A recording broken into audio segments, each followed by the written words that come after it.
Shalom, bien-aimés dans le Seigneur, j'espère que vous allez bien.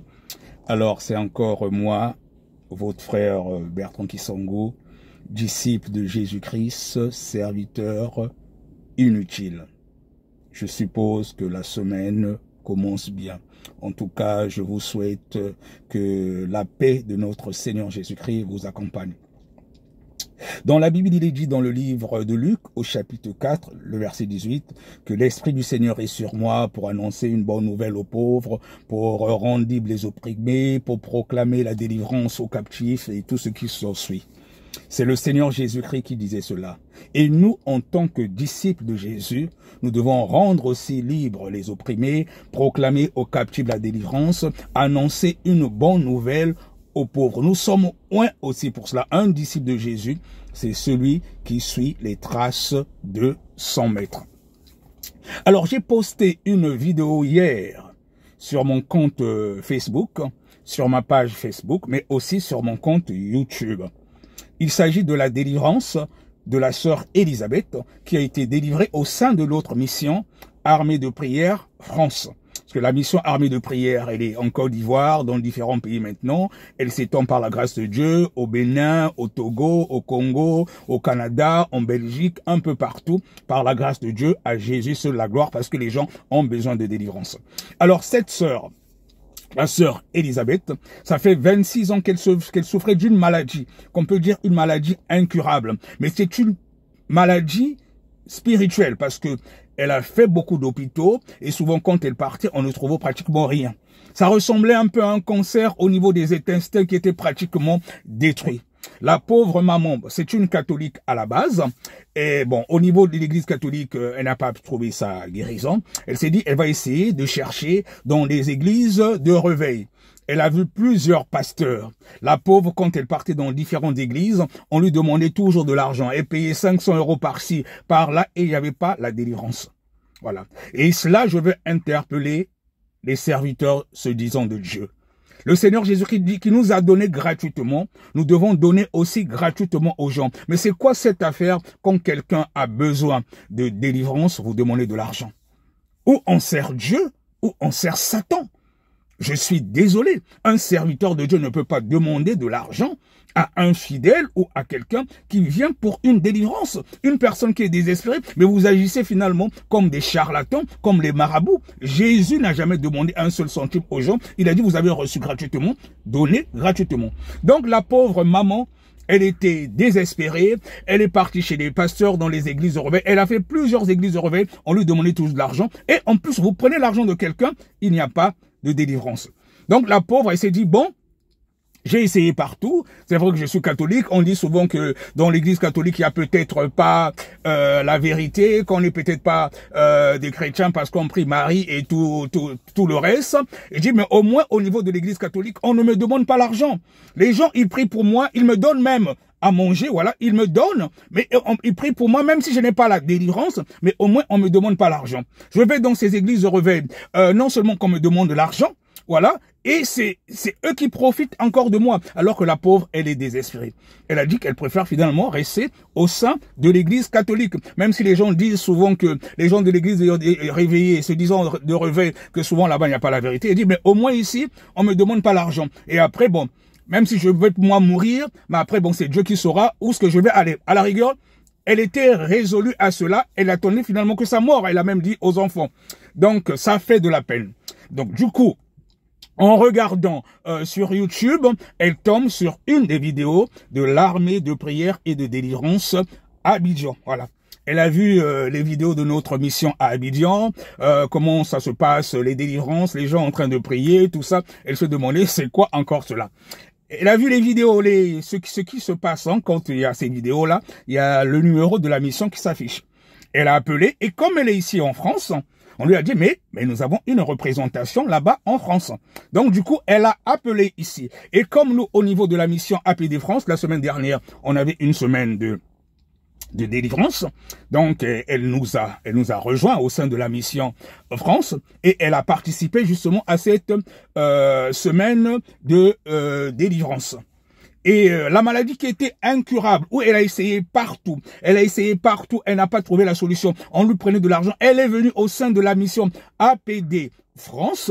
Elle a été délivrée gratuitement. On lui a même pas demandé un seul centime. On l'a même hébergée, on l'a nourrie. Et c'est ce qu'elle dit dans son témoignage. Mes frères, mes sœurs, surtout les serviteurs de Dieu. Aujourd'hui, beaucoup de gens ne veulent plus devenir des chrétiens parce que nous faisons honte aux gens. C'est devenu un commerce, mais l'évangile n'est pas un commerce. Beaucoup sont devenus des commerçants d'évangile. Les gens ouvrent des églises tout simplement par appât du gain. C'est pas ce que le Seigneur Jésus-Christ nous a dit. Il faut vous repentir parce que si l'enlèvement venait aujourd'hui, beaucoup ne seront pas sauvés par rapport à cela. Je vous en supplie, vous faites honte et c'est pour cela que les gens ne veulent plus devenir chrétiens. Dans Matthieu 28, le verset 19, le Seigneur Jésus-Christ a dit de faire des nations ses disciples. Les disciples de Jésus, c'est ceux qui font comme Jésus, ce que je viens de lire au départ dans le livre de Luc, le chapitre 4, le verset 18. Nous sommes là pour proclamer une bonne nouvelle aux pauvres, rendre libres les opprimés, délivrer les captifs. C'était cela la mission de notre Seigneur Jésus-Christ. Et c'est à cela que il nous appelait et nous devons le faire gratuitement sans demander un seul centime aux gens. Je vous en supplie, beaucoup seront surpris au dernier jour parce qu'ils n'auront pas fait la mission de notre Seigneur Jésus-Christ comme il se le devait. Donc cette dame, cette maman, la sœur Elisabeth, elle était guérie gratuitement au sein de l'armée de prière et de délivrance ici en France. Et c'est la même mission partout, que ce soit en Côte d'Ivoire, que ce soit au Canada, au Congo, au Togo, partout ce que la mission est en train de s'implanter, nos délivrances, nous la faisons gratuitement. Nous ne demandons rien aux gens, c'est Dieu qui nous récompense. Il dit, vous avez reçu gratuitement, nous devons donner gratuitement. C'est cela, être un disciple de Jésus. Au lieu d'être des commerçants de l'évangile, non, le Seigneur Jésus-Christ nous a pas appelés à cela. Je tenais à faire passer ce message pendant que je prends mon volant pour aller gagner dignement mon pain quotidien. Ça m'a fait mal en fait le cas de cette dame. La pauvre, elle se disait qu'elle va maintenant attendre que sa mort. Voilà. Et là, elle a été délivrée complètement et proprement. On n'est pas meilleur que les autres au sein de la mission armée de prière, non. Mais seulement, nous nous efforçons par la grâce de Dieu à suivre la saine doctrine, à appliquer la parole de Dieu comme il est dit dans la Bible. Nous ne faisons que cela. Chez nous, on délivre sans huile, sans bougie, sans chapelet, sans rien de tout cela. On vous demande rien. Et on utilise juste la parole de Dieu. Tout ce qu'on vous demande, c'est d'être disposé. Vous avez la disposition du cœur, voilà, quand vous venez, et il y a la repentance. Voilà, nous, on commence toujours par une cure d'âme. Nous, au sein de notre mission, la délivrance se passe à la racine. À la racine. C'est pas au niveau de branche. Dans beaucoup d'endroits, les délivrances sont au niveau de branche. Et c'est pour ça que vous entendez, la personne a été délivrée aujourd'hui. Demain, elle a encore possédé. Délivrance, délivrance, délivrance. Et c'est même, ça devient même un commerce pour certains pasteurs. Ils veulent que vous restiez dans leurs églises et tout le temps, vous êtes possédés, opprimés, il y a l'obsession, délivrance sur délivrance. Quelles sont ces délivrances-là qui ne se terminent pas? Bien aimé, c'est parce que vous n'êtes pas délivrés à la racine. C'est à la racine que la délivrance doit se faire. Et quand la délivrance est faite à la racine, tu conserves ta délivrance. Après, tu n'as plus besoin d'un serviteur de Dieu. Tu es maintenant aguerri. On t'enseigne. Nous, c'est ce qu'on fait au sein de notre mission armée de prière. Après, on t'enseigne. Tu es armé. C'est plutôt toi maintenant qui va délivrer les autres. Chez nous, au sein de la mission armée de prière, on ne vient pas pour chauffer les bons. Le but, c'est que tous, nous soyons des disciples de Jésus, que nous fassions comme Jésus.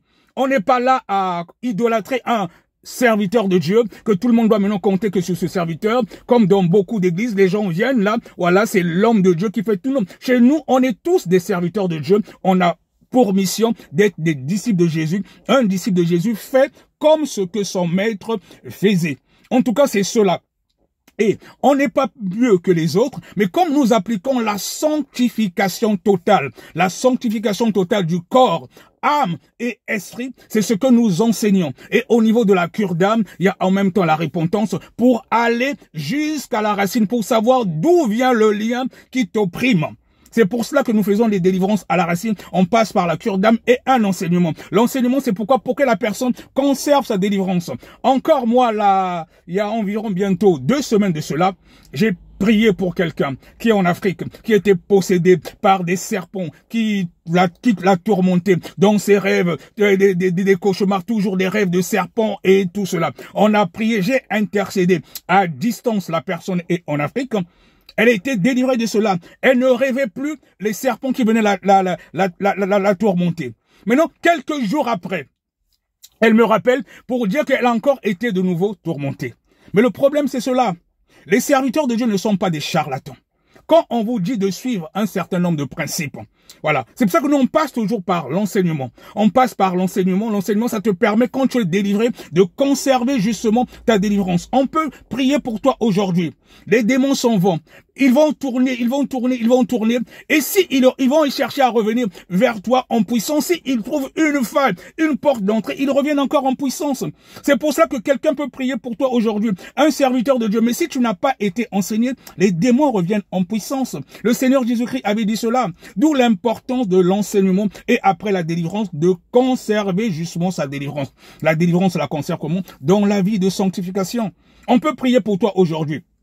Les démons peuvent partir et ils reviennent s'ils trouvent une porte d'entrée plutôt. La porte d'entrée peut être par la colère, par exemple. La colère, et tu ne mènes pas une vie de sanctification. Ça peut être aussi par des instruments, même de Jézabel. Tous les artifices de la sirène des eaux, les faux cheveux, ce genre de choses. Quand on prêche sur cela, les gens croient peut-être que nous sommes les intégristes. Non. Les faux cheveux, ce genre de choses, ce sont des connexions qui vous lient avec le monde des eaux. Et rien que par rapport à cela, cela peut ouvrir les portes. Donc je tenais à dire cela ce matin avant que je prenne mon volant pour aller gagner dignement mon pain quotidien. Surtout, je m'adresse aux serviteurs de Dieu qui se foutent, qui se moquent de notre Seigneur Jésus-Christ. Beaucoup rendront compte. Le Seigneur Jésus-Christ nous a donné gratuitement. Nous devons donner aussi gratuitement. Soyez richement bénis et que la paix de notre Seigneur Jésus-Christ vous accompagne tous. À très bientôt. N'oubliez pas, Maranatha, votre frère, serviteur inutile, Bertrand Kisongo. Shalom.